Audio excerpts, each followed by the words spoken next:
The sun dips below the hills of Galilee, painting the sky in hues of amber and gold. Jesus stands on the shore, his eyes fixed on the horizon. "Let us cross to the other side," he says, his voice calm yet commanding. The disciples exchange glances, some eager, others uneasy.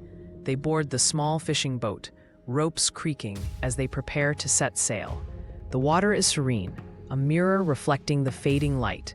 Little do they know, this journey will test their faith like never before. Without warning, the winds howl like a wounded beast.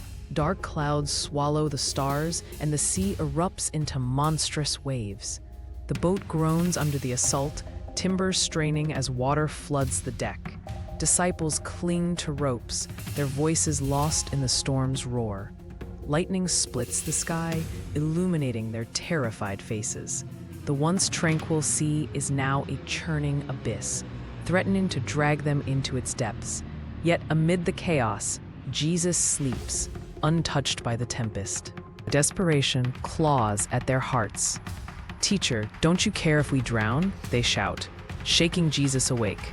Their robes cling to them, heavy with seawater, their breaths ragged.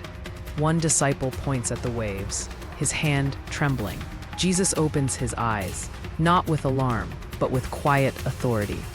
The storm still rages, yet his gaze is steady, as if he sees beyond the chaos. The disciples wait, their fear momentarily eclipsed by something deeper, a flicker of hope. Jesus rises, his figure unwavering against the lashing winds. He lifts his hands, and with a voice like thunder, commands, "Peace, be still."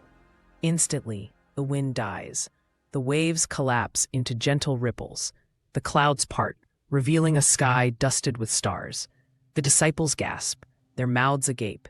The sea, moments ago a roaring monster, now lies as smooth as glass. In the sudden silence, they stare at Jesus, not just as a teacher, but as the one whom even nature obeys. Dawn breaks, casting a golden glow over the now still sea.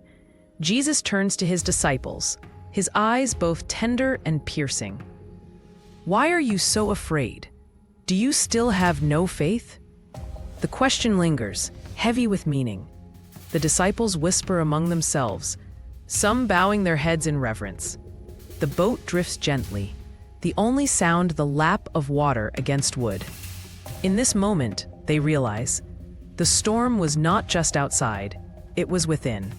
And faith, not fear, is the anchor of the soul.